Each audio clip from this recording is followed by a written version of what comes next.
and thanks Al for his help. The beam of light fades, with Al and Helen left unconscious. When Al wakes up, he finds himself at the guild. Phallus hugs him, happy he is okay. Al asks what happened to the dragons, and Helen tells him that Ouroboros was purified, and the holy dragon also disappeared. Al asks if Helen is okay after being possessed. She says that she is fine, and has also gained the ability to transform her arms and legs into dragon claws. Al is shocked, thinking she is still possessed, but Helen shows she can freely control the power. She plans to use this power for good and save people in the future. Helen suddenly asks about Phallus's relationship with Al, not recognizing her as the princess because of her magical hairpin. Al gets a bit worried, and Phallus says that they are childhood friends. The guildmaster bursts in, along with Jake and his friends. They are glad that Helen is okay, and amazed that Al defeated the evil dragon. They wonder how the palace will reward Al for defeating the dragon, and Phallus swears there will be a huge reward, almost accidentally revealing her identity. They have a party to celebrate Al's victory. Luke teases Al for not drinking with them, but Phallus can read his mind, knowing that Al is thinking about harvesting his potatoes in the morning, and tells him he should relax. Helen shows off her new power to everyone, and they enjoy their night. The next morning, Testa helps Al with his harvest. He is amazed that Al can manage 2 separate farms. Suddenly Rix the mailman comes running by and delivers a letter to Al. It's a letter from his father, telling him they haven't seen him in a while and should visit them. Al is conflicted because he is busy with too many quests from the guild. Back in the capital, Al walks by a tomato stand. He is amazed by its shape and color. When he takes a bite, he is shocked, finding it to be delicious. He demands to know who produced it and learns that they are from a farm from a town called Lalugas. The shopkeeper tells him their secret is that they use a special fertilizer. Al dashes off, arriving at the guild. He tells Helen he needs to take time off from the guild, which causes her to panic. But Al says he needs to go to Lalugas to visit his family and check out those tomatoes. He asks if some other adventurers could cover for his quests, and Helen tells him that she can cover for him, revealing that she has also become an adventurer thanks to her powers. Outside the guild, he runs into Phallus. She wants to accompany Al on a quest, but he tells her about his plan to visit his parents. She gets excited and decides to tag along, wanting to meet and thank his parents. Al fails to deter her and just quickly runs away. Al walks through the jungle, getting excited as he thinks about the tomatoes. Suddenly an orc appears, but it appears to be friendly. Al remembers that male orcs are friendly toward guys, but it turns out it wants to bone. Al runs for it, but gets caught, and the orc tries to have its way with him. But the orc is defeated, and Al meets a young girl with blue hair. Al is traumatized from the encounter, and explains this is the second time he's been attacked by an orc. The girl tells him that the forest is dangerous, but Al tells her he is also an adventurer. The girl introduces herself as Ruri, and they find out they are both heading to Lalugas.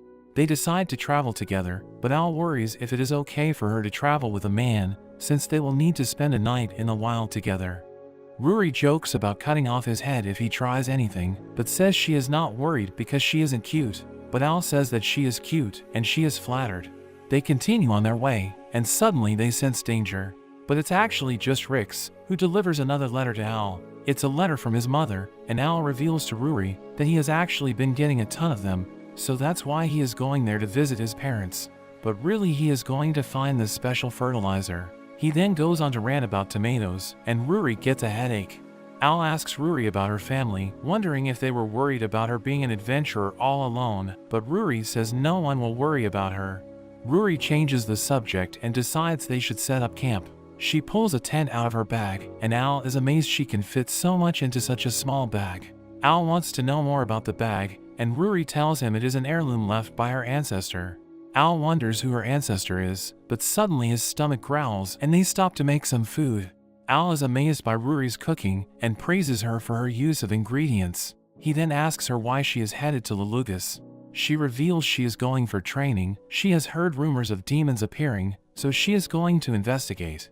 Al wonders why she is doing something so dangerous, and she reveals she is actually the descendant of the great hero that killed the Demon King.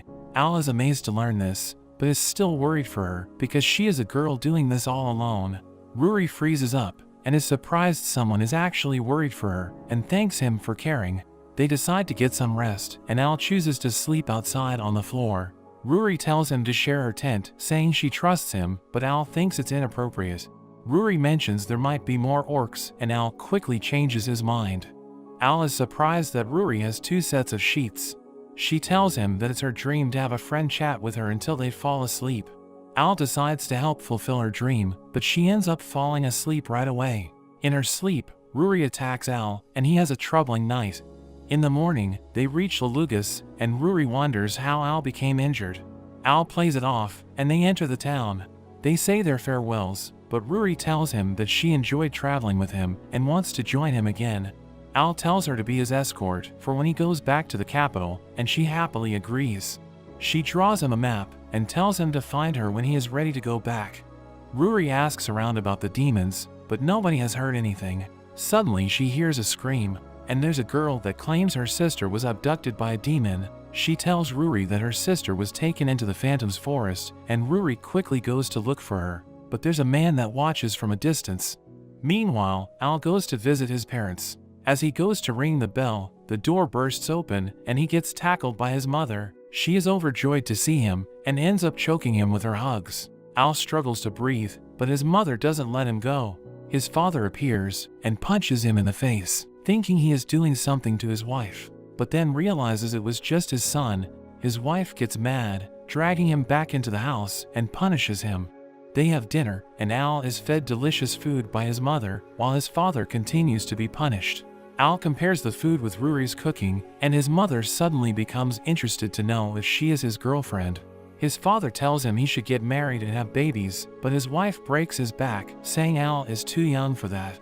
Al explains that Ruri was someone he just met, and his mother apologizes for jumping to conclusions.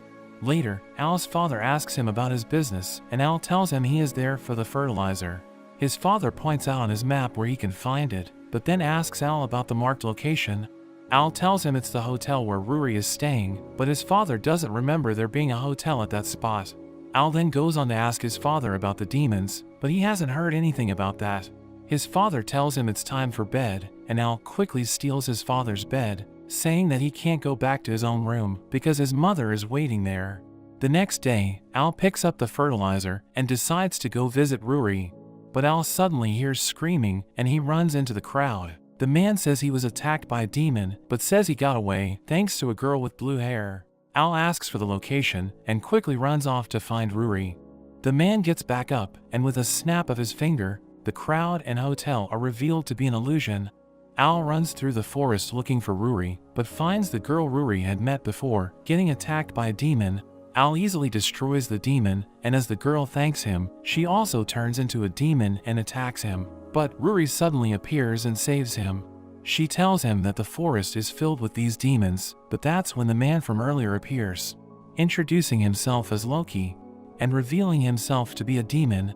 He is amused at how Ruri was so easily tricked, when no one in the town has seen any demons, calling her unworthy of being the hero. Ruri wonders why Al was dragged into this when he should just be after her.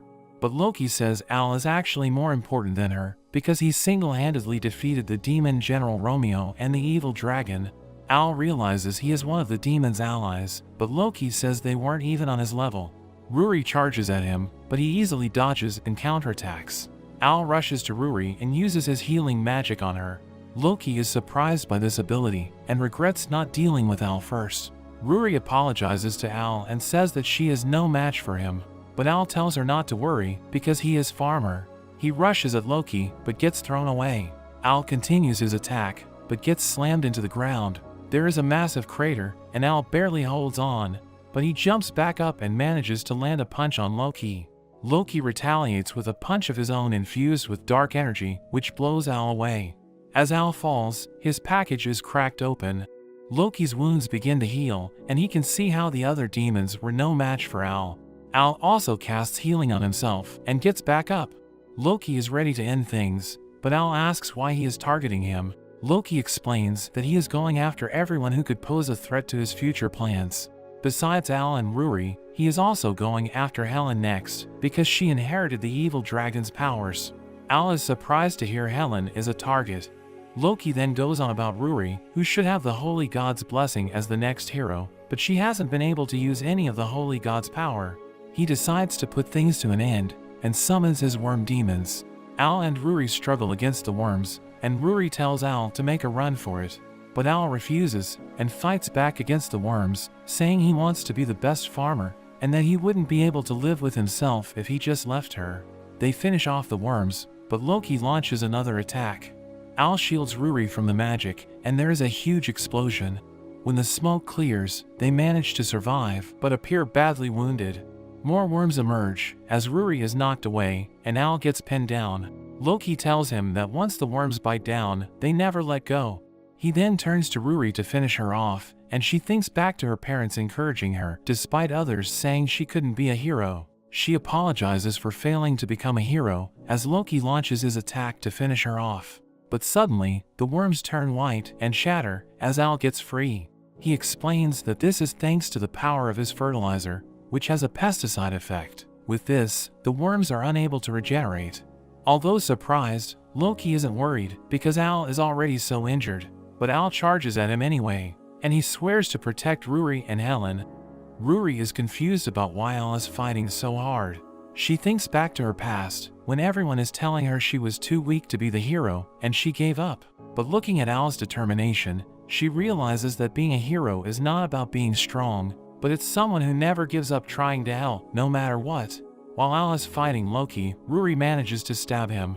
Loki's wound instantly heals, but Ruri is determined to fight even if she can't win.